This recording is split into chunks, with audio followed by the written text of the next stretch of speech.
For 90 days I tracked every single dollar that came in and went out of my life. Every coffee, every paycheck, every Venmo, every subscription. What I found broke everything I thought I knew about money. Three things made 94% of the difference, and none of them were what finance gurus tell you. I'm not going to waste your time.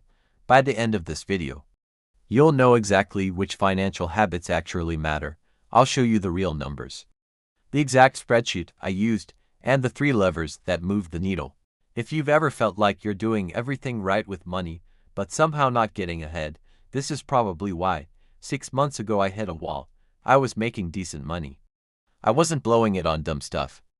And I was still broke. Every guru on the internet had a different answer. Skip the coffee, cut subscriptions, side hustle, index funds.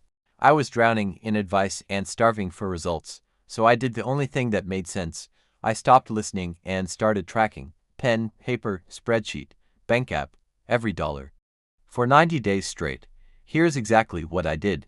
Every morning, 5 minutes, I logged the previous day's transactions into 4 categories: survival, rent, utilities, groceries, gas, insurance, growth, anything that made me money or saved me money long-term, lifestyle, eating out, entertainment, hobbies, waste, anything I regretted within 48 hours. That last category is the one nobody talks about. The regret column. It changed everything. Going in, I assumed the small stuff was killing me. The Starbucks, the Uber Eats, the impulse Amazon orders. I thought once I tracked everything, I'd find this huge leak in small expenses. I was wrong. After 30 days, I added it all up. Total small expense waste came out to $312 a month. Not great. Not the answer either. Meanwhile, my rent alone was $1,650. My car payment plus insurance was $620. And my subscriptions I forgot about was $187 a month. The small stuff was 4% of my spending. The big stuff was 78%. The math wasn't even close, so I did something most people refuse to do. I attacked the fixed costs. 3 moves. 1. I called my insurance company and shopped 3 competitors in 45 minutes. Saved $73 a month. 2. I went through every recurring charge and killed 7 subscriptions I either forgot existed or hadn't used in 60 days. Saved $94 a month. 3. This one's harder. I started planning to move when my lease ended. Found a place $250 cheaper with a roommate option that could drop it another $400. Total potential monthly savings from fixed costs alone, $817. That's $9,800 a year. Without changing my coffee habit once. Here's the one that hurts to admit. I was so focused on spending less that I wasn't focused on earning more. So during the tracking period, I did 2 things. I asked for a raise at my job. Came prepared with specific numbers, what I'd accomplished, market data for my role. Got a 12% bump after 2 weeks of negotiation. On a $52,000 salary, that's $6,240 more a year. I also picked up 1 freelance project a month in my skill set, $400 to $800 per project.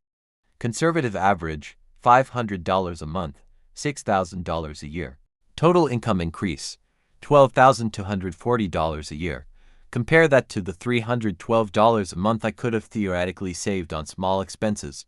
Income side beat expense side by 3x, and that's just from 2 moves. This is the one I was doing wrong. And I bet you are too. I had a savings account. I tried to save every month. Sometimes I did, sometimes life happened. By the end of most months, the leftover was always smaller than I expected, so I flipped it the day my paycheck hit, before I touched anything. $400 automatically transferred to a high-yield savings account. Another $200 auto-invested into a Roth IRA. The rest went to my checking like normal.